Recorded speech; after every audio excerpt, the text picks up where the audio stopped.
Well, aloha and welcome everybody. Once again, we return for today's podcast. My name is Paul Fletcher, and this is The Healing Source.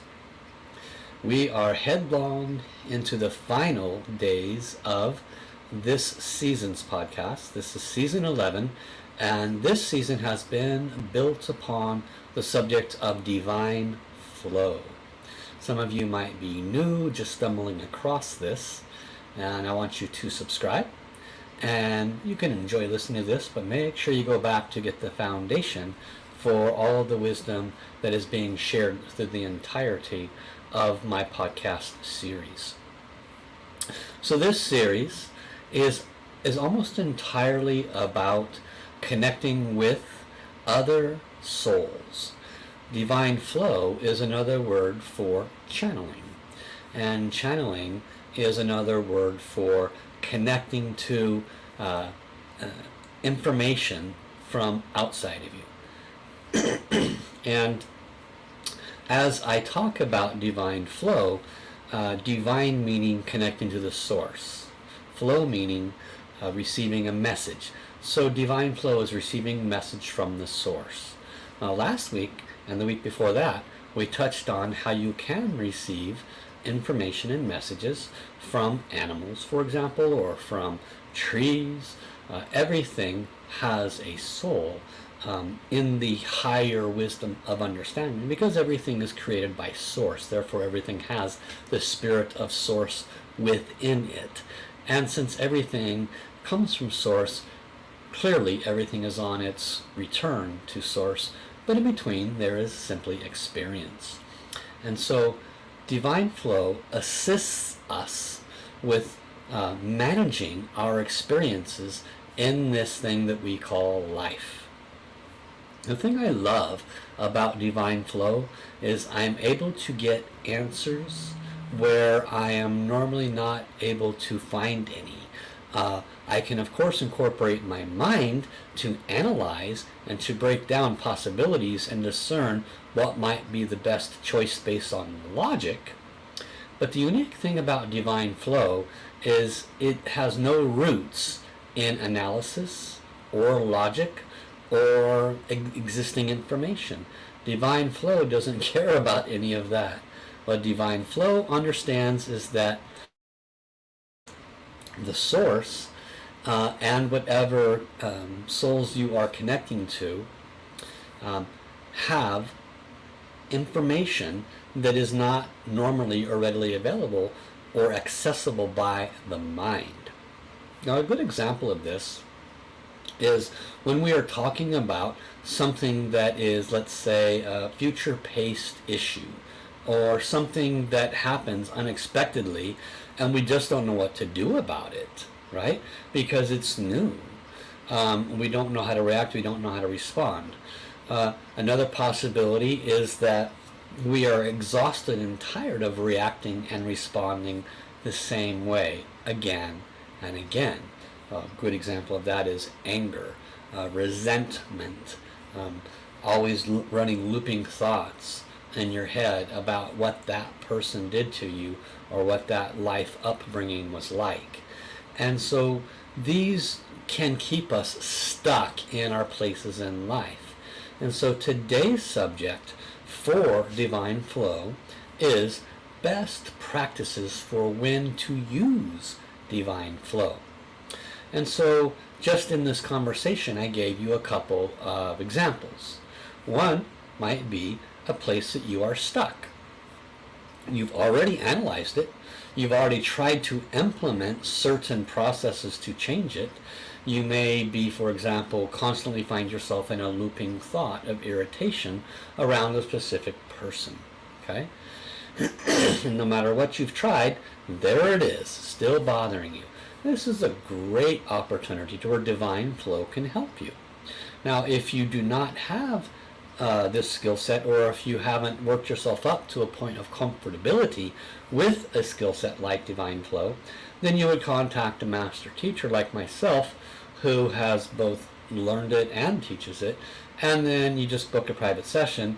Go to my website, Wellspring of Light, mastersha.com, go into the services tab and book a private session. And that way you can get those answers that you're looking for. But this whole series is built to empower you to be able to learn this on your own and do more on your own with it.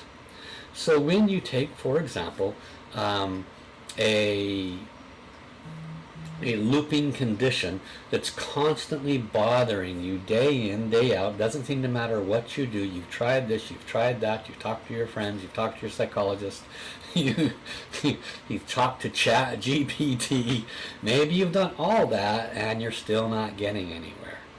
The reason going to divine flow can help is because the answers are rarely, if ever, logical.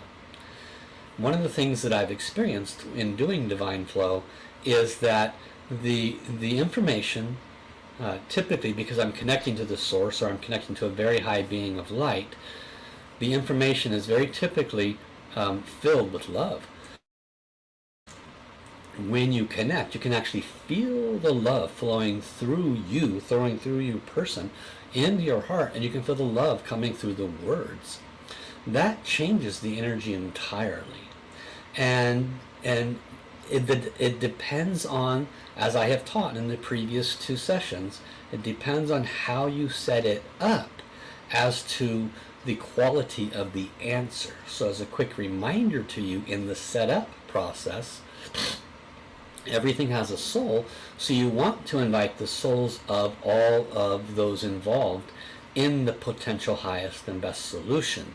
So dear the soul of the highest and best solution, please come. Dear the soul of my source creator, please come. And dear the soul of this person and that person and our relationship, please come. And dear the soul of the history of our relationship in this and all lifetimes, and any parts of those histories that have contributed to this experience that is causing me such grief, could you please come? Dear the soul of the grief that I'm experiencing, please come. And dear the soul of whomever wants to offer this guidance, and you choose your best spokesperson and bring me this message.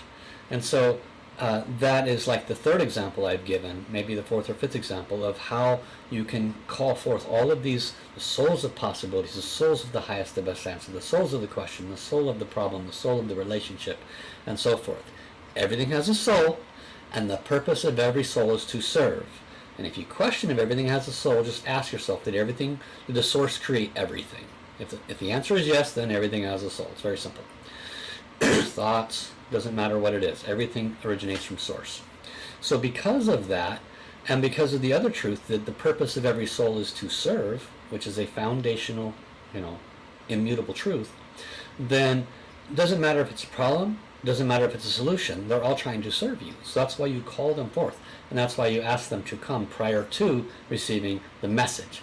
Now, because you set up the question, the request, if you will, by asking all of these very important souls to come, the answer could come through one of those that you've called, so you pay attention. This is the soul of the relationship. You might hear that. You might hear this is the soul of this other person's Heaven's team members, especially if you called their Heaven's team. This is the soul of that other person, which is quite interesting because you might have an issue with an individual, okay? Because what's this one about? What is this series about today? It's about best practices when to use guidance from divine flow. You might have an issue with an individual's personality, which is not their soul, because the soul lives forever. But when that person incarnates, could be a man, could be a woman, could be a jerk, could be a very nice person, right? But each incarnation, that personality is formed. And that personality is not the same personality as the personality of today, okay? So when you talk to their soul does have a personality as well. And you could find that the soul's personality could be like, I really want to apologize. And literally, you can get a flow like this. This is the soul of Bob. And I first wish to start by apologizing that Bob has not been awake yet in this life. Bob has chosen to do A, B, and C, and as much as I've tried, it's been difficult for him to open his heart to see where he is making these errors. You can literally get a message from Bob's soul that is third party in its tone and its delivery, because it is a third party. It's not Bob. Bob is the personality, but Bob's soul is the one that has to deal with Bob's choices, Bob's mistakes, Bob's miscommunications, etc. So these are good examples of when and the best practices of when to use divine flow. You can ask the soul of that individual to communicate with you, or you can call forth their soul amongst all of the others, and it could be that that is the best one to deliver that message to you. Okay? And so when you connect and you receive that message, it will have the flavor and the energy of solution within it, because very often the flow will be delivered with a loving tone and a loving energy, because what's the purpose of every soul, right? Is to serve. So generally speaking, you will get loving communication, which assists in the reception of the quality of those flows. It assists in the ability to detach from your pain that you are embedded in when you have that problem that you're going through. That can limit your mind in receiving a pure message. So you want to call forth these souls. You want to open your heart to receive a loving message, and very likely you will. And because you're receiving one word at a time, as I have taught you earlier in this series, then you will actually be able to piece together a loving one word at a time message. So some of the best times for divine flow are when you have a problem that the real world has not provided any solution to. The real world, the third dimensional world, the world of Chat GPT, the world of the people that we usually depend on to go to talk to help work things out. Whatever you're used to doing, analyzing, whatever, if that's not working, great time to do divine flow. Okay. Also, the probability of the information that you receive being accurate and beneficial tends to be a little higher, because you have no idea that answer. And the only roadblock, if there were to be one, is that excuse me, is your own fear about you being able to connect properly and receive a clear message or a pure message. But if you have that, then go back to the earlier teachings in this series, where first thing you do is what your question is, right? So you write your question down on a paper in front of you. You call forth all the souls as I've described, and say, please borrow my mouth, give me the message. And then before you start receiving the message, remember you wrote the question down, before you start receiving the message, you go into your soul language. You start clearing your channels. And you clear your channels. How long do you clear your channels? You clear your channels until you forgot your question. Because when you hold on to your question, then your mind is also involved. And your mind might want to jump in there and give you a partial answer. But when you do in your either chant your chi channel or your soul language, hey hong hong ah shi yi wong yo, or your soul language, da da da da da da da da da da. And if you're hearing soul language for the very first time, go back, watch my podcast on opening your soul language. Also watch earlier parts of this series 11, which I talk about it again. And when you do that, you're basically clearing your channel, removing your mind, allowing yourself to speak the words as it comes through one by one. Then, when you forgot what your question was, you look down, oh, there's my question. You ask it again, and then instantly you will start to hear the first couple of words. And remember what I taught you a week or two ago? If you have trouble grabbing that first word or two, just plug it in. Dear my son, dear Paul. Plug in those first two words, wait for the third, fourth, fifth, sixth, and so forth, and just let it go. Okay? Now, if you are the kind of person that forgets easily, have a piece of paper in front of you, write down the words one by one, or have your handy recorder available, your phone, computer recorder, whatever it might be. and speak into it. And then you can have it to reflect back to. Okay? Other times, best practices for when to use divine flow. When you are having spiritual blockages, for example, you know you need to do something, you know you want to do something, you know what you need to do, but you don't do it. Okay? This is a good time for a divine flow, because very likely it is a spiritual related blockage. Now, if it's about us, sometimes it's a little bit harder. If it's our own stuff, granted, sometimes it can be a little bit harder. So this is where you have to employ these kinds of techniques to help you clear your own crud so that your mind doesn't get involved in the analysis part. But it does work. The techniques that I have taught you do work. You know, I did some flows for myself about a week ago, which I don't really do very often. I don't usually do flows for myself. I'm pretty much busy doing them for everybody else. Part of the reason why is because I have a direct knowing channel. My other channels are more open. I'm constantly receiving information. I tend to act on it, so I don't get myself caught up in too many problems. But sometimes I do, and I would not call this a problem, but I would call it a quagmire, right? And if those of you who don't know what that means, a quagmire means a dilemma. And the dilemma was I had a set of teachings here and I have a different set of teachings from somebody entirely different. They don't profess the same things, but they don't profess major differences. But some of the places where they crossed over created conflict in my mind, right? I couldn't figure out, you know, which one was, should I, you know, put credit and merit to, right? Because they're talking about similar things, but a different approach or different answer to it entirely. And so I asked God. I said, dear God, I have this dilemma, and I thought of the first thing that came to my mind as far as a specific dilemma. There was multiple ones. I couldn't think of the other ones, honestly, but there were multiple ones related to these two different teachers. And I said, this teacher says this and this teacher says that. What's going on? What's the truth, right? And the answer was neither were right and neither were wrong. It wasn't about right and wrong. It was more about their understanding and how they delivered it, and their role and their responsibility, because their roles and responsibilities are entirely different, but they both have a massive impact for humanity. But because they have an impact for humanity, there was crossover information. So the information that I received from this source said this person understands this, and that's why they say it this way. This person, their role and responsibility is this, and that's why they're saying it this way, and this is how you handle that.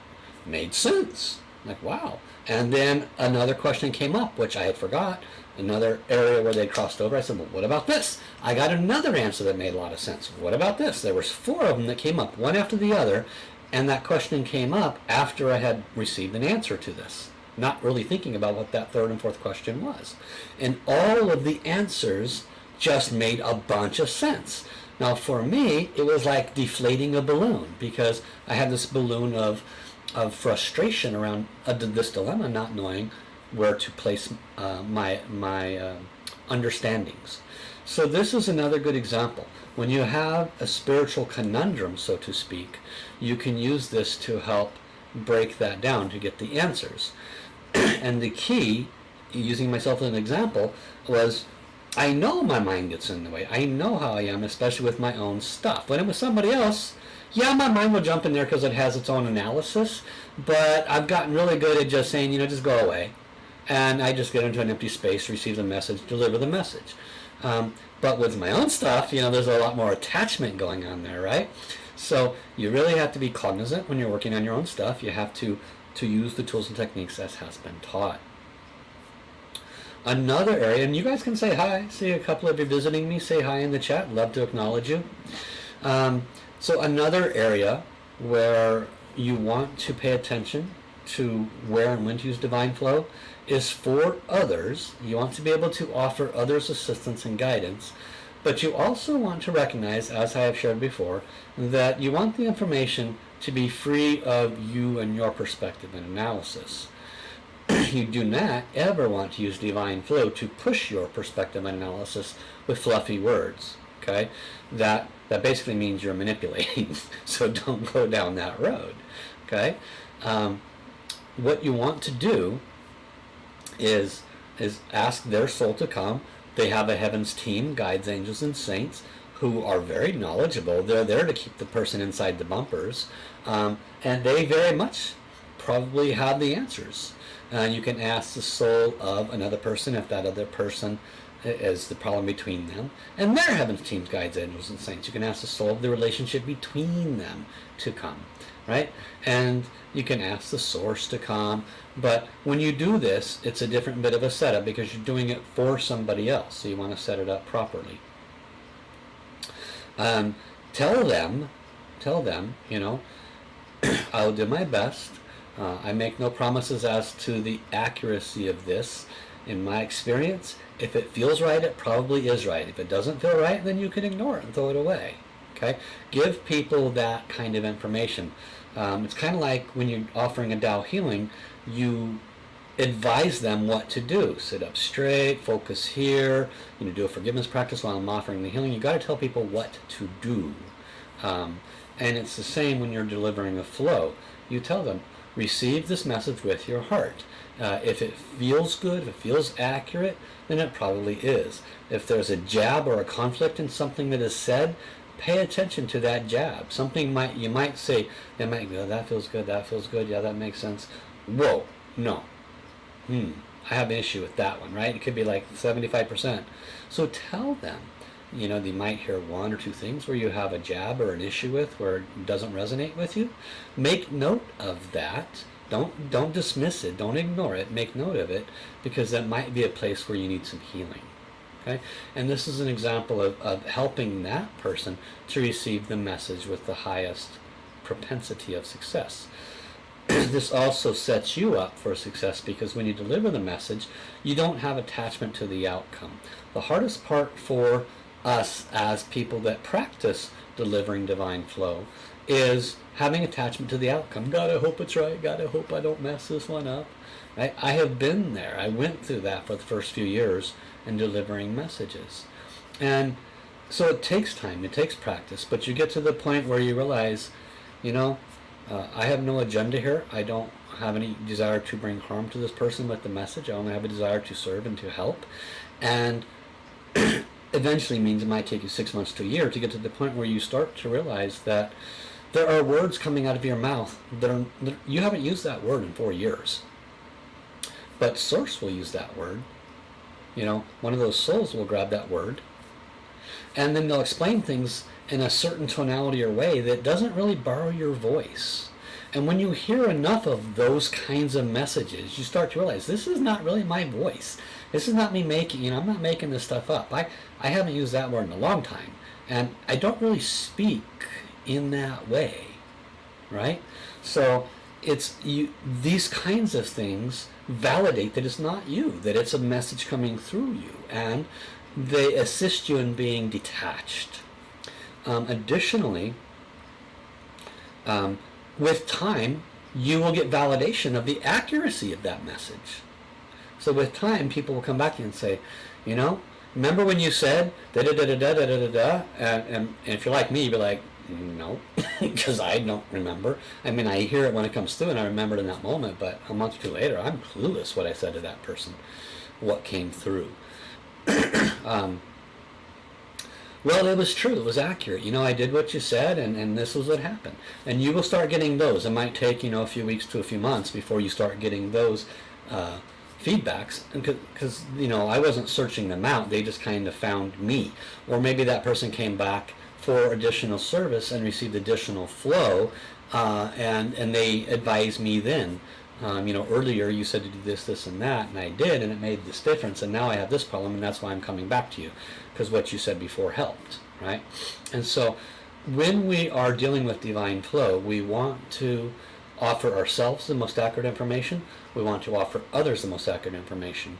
And the best practices in when we can offer those has to do with, are we in a space of significant emotional turmoil, right? Don't offer a flow to somebody if you're not in a balanced emotional space. don't do it. You're not going to serve them well. Okay? Unless you have done this for a while. I have done flows in cars while driving. It's, but that's because I've done this for 10 years. I've been in a space where I just go into a zone, the words come in, I speak it, and I'm just kind of on autopilot on drive, and I'm just speaking the words. My eyes are a little bit glazed over. I'm paying attention, but I'm just and the person gets the answer they need. So you can get to that space, but it might take a little bit of time doing that. I don't try to do it, I don't do it on purpose, that's for sure.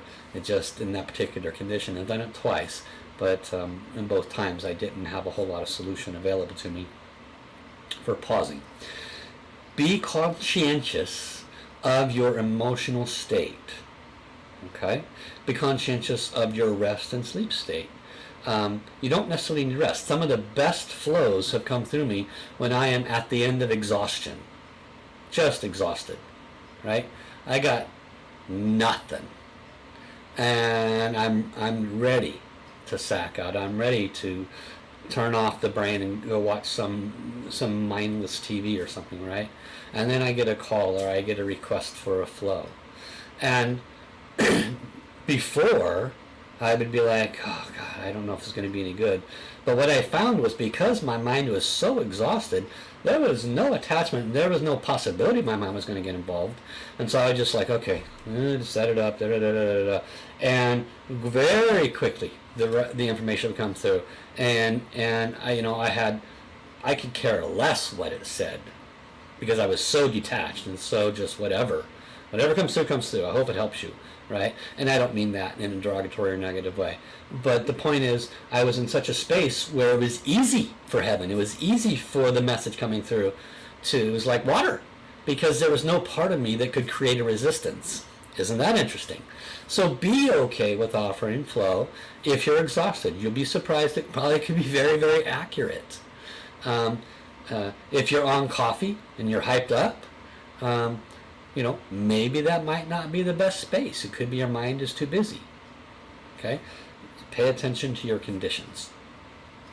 So, in a nutshell, in conclusion, flows for yourself are best offered for your own spiritual stuff, and the same for other people as well, and conditions where you've tried everything but nothing seems to be working.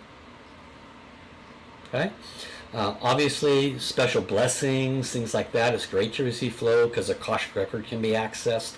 Information you normally would not access or know about. You can understand what was released and removed from your vibration. What were the potential benefits? Was your life saved? Was your soul journey saved? Of course, that's very valuable information. So flows can always and should be used for those kinds of things. But for others, pay attention to the suggestions that have been made. Right? So this wraps up this entire series on divine flow. I hope you enjoyed it. If you're new and you're coming in or listening to it the first time on one of the podcasts, make sure you go and listen to at least the first of these in this series. And of course, like, subscribe, and go back to the beginnings. I do offer this service for helping you resolve relationship issues, health-related issues, just about any issue. Divine flow can be very helpful. Of course, I offer very high-level healing services that can assist you to transform pretty much anything that you got going on in your life.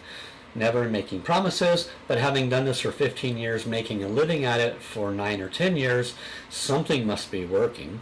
And so I recommend that you contact me at wellspringoflight.com, and you can research all the different things that are available there. Of course, there's plenty of testimonials to validate the efficacy of what we do. So until then, I will see you next week, and have an awesome day, everybody. Bye-bye.